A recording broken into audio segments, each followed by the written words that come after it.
You are tuned to ARP on the Accelerated Radio Network. It's 12 noon, and it's time to have lunch. Lunch with the Finance Bunch. Lunch with the Finance Bunch. Lunch with the Finance Bunch. Bringing money talk you can understand. And now here's your host, Miss Charline. Good afternoon, everyone. This is Miss Charline, and welcome to Lunch with the Finance Bunch. Today, we're going to talk about taking care of ourselves. Yeah. Pampering ourselves, being good to ourselves. Putting ourselves first. Putting ourselves first. That's a great idea, especially during the holiday season. That just doesn't seem to happen, right? We're so concerned about buying gifts, for everyone, loved ones, coworkers, business partners, all those types of things that we really sometimes don't take time out for ourselves. And we're out shopping late at night and trying to make sure we get everyone on our shopping list. That's a lot. Yes. I would, interesting story. I just remembered this actually. I was talking to a licensed massage therapist, if I can talk today, recently, and they were saying, they were talking about their work, and I said something about, this time of year must be really busy for you, because everyone's stressed out for the holidays and everything. And he said, no, actually, this is always the worst time of year for me, the slowest time of year, because everybody's too busy doing everything for everybody else besides themselves. He said January is my busiest year, because then everyone finally is like, okay, we need to relax. Yes. Yeah. But it just goes to show a lot of people aren't focusing on themselves and getting massages. That's true. In December and in the holiday season. Right. I think we should make one of our goals for 2016. Mm-hmm. I think one of the goals should be to really take ourselves into consideration more. Mm-hmm. It's fine and it's wonderful to do a lot for other people, and that's always a goal. But we should take some time for ourselves, I think. Yeah. Take care of yourself so that you can take care of others. Exactly. Yeah. Mm-hmm. What do they say when you get on an airplane? Put the oxygen mask on yourself first and then someone else so you don't pass out. So proverbially, is that a word? I guess. You made it a word. I like it. Yeah. I'm always making up words on the show. Whatever. What I said earlier. Put the oxygen mask on yourself before you help others, before you assist others. Yes. So, this time of year is very stressful for a number of reasons. People either have too many expectations for themselves as far as the things that they have to do. They squeeze a lot into a little bit of time. And then the stress of trying to, I guess, not disappoint anyone is another big stress factor this time of year. So I would like to say everyone should just kind of relax. I mean, I know it's easy to say and hard to do during the holiday season, but I think you should at least take a little bit of time for yourself to just regroup, exhale. If you're going to go over your Christmas list, kind of sit down and just kind of do it, not so frantically. That could be a suggestion. Yeah. I think a lot of the key is planning for that time for yourself. We did Christmas in July. So that was supposed to help everyone plan. Yeah. For Christmas. Did it help you?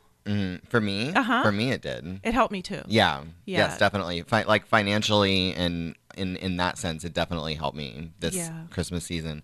But just like planning financially, I think it's important to plan for yourself and for your own time, and to take care of yourself and pamper yourself and treat yourself so that you can be the best you for everybody else. I know for myself, I don't typically tend to take care of myself unless I plan it. Right. And I don't have to plan all the details and everything, but just say this day is for me, or this week is for me, or this month is for, just kidding. But,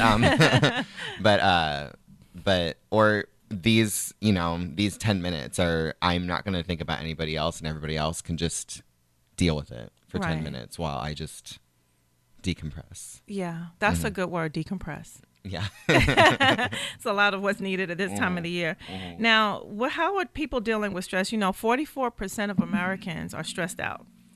Yes. More stressed out now than they were 5 years ago. Yes. And why do you think that is? Well, being a professional organizer, I've actually looked up a lot of statistics on this, on the pace that we're at currently in our society, and because technology is kind of is exponentially improving and advancing. Yes. And not just because of technology, but that is a major factor. But the pace that we move at nowadays is so much faster than the pace we moved at 5 years ago, way faster than 10 years ago, and like a joke compared to 20 years ago. Now that's true. And so the faster we're moving, or, the more technology advances and the more we learn how to be more productive, which can be a good thing. We just move at a faster pace and we're multitasking and doing all of these things. And I think I think that's why, literally, not a contributor, I think that's why we're more stressed out. People are saying that they're more stressed out today than they were, 5 years ago. 44% of Americans are saying that they're more stressed out today than they were 5 years ago. That's so crazy. And that's not an age group specific. That's just demographic. in general. Yeah, that's everybody. Yeah, because just like Christmas time now, we're back. I want to talk about that a little bit. If people are already stressed out going into the holiday season, 44% more than was 5 years ago, and now we're in the holiday season and we have a few weeks left till Christmas. And I think people are working more hours, they're traveling more hours because the cities are more congested. So everything has gone up a notch. So even though technology has become better, smoother, faster, and a lot more accessible, our ability to get to places and get things done seems to have slowed down, because of traffic and congestion and more people out and about. And, you on a Wednesday afternoon at 2:00, if you're driving someplace and you're stuck in traffic, you're wondering, where are these people? Why aren't they at work? Yeah. But then what are we doing? What are we doing? But I think it's why am I not sitting behind a desk somewhere, right? So. Yeah, I mean, everyone has their own reason, and a lot of what you talk about on the show is people working for themselves and creating jobs for themselves, and being self-employed or owning their own businesses. So it makes more people out and about during the day, very non-traditional schedules. Exactly. Because you think about all the different types of businesses that people do grocery delivery and stuff. That's true. So there's people that don't work during the day at all. Right. They might just work at night or just super early in the morning to deliver groceries or whatever it might be. But people are definitely I'm one of them, keep very non-traditional hours nowadays. Exactly. And it does tend to work out for me a little bit because I do tend to miss the bulk of the traffic, the rush hour traffic. But you're right. This time of year, it doesn't, especially in Los Angeles. It doesn't matter what time you go outside. It's just going to be crazy no matter what. Except for on the actual holiday. Sometimes, even on the actual holiday, it can be a little nuts. So now, I want to ask Ed, during the holiday season. Hi, Ed. Yes, you are in this conversation. Oh my gosh! What in the world is going on? So during the holiday season, what are some of the things that you do to de-stress or do you? You know what? I've learned in my growing age now that you just have to be nonchalant about everything. Just whatever. Whatever everything. Okay. And I've been doing that for some time now, so that's what works with me. Whatever. I'll get to it. Yeah. And I put things off all the time anyway too. So I'll just stress the last minute. That's the time I'll stress. Oh, right at the last minute. Last minute, then I'll so stress. you're one of those people who are sliding I'll in. chill for the majority of the time. Last minute, stress. Okay, so you're one of those people who will slide in as the door is closing on the 24th of Christmas I'm to known get for that gift. My shoe is right in the door. Wow. Pardon. That's what I do. Pardon. And that's when you get your that's when the great ideas come in anyway. Let's go back. Let's go back to Halloween. Your best Halloween costume comes from the last day. Oh, I finally got it. Bang. That's do the same thing for Christmas. So you just wait till the very last minute. Do you make a list of things? What? For what? No list. No. So you just run in the store, grab a bunch of stuff that pops in your head, and just run out of the store. That's when the great ideas usually pop in my head. Oh, I should get them this. That's what I do. Wow. So what we're learning from this conversation is don't plan. Yeah, what are you guys doing? What are you planning Procrastinate. for? Exactly. I don't. Obviously.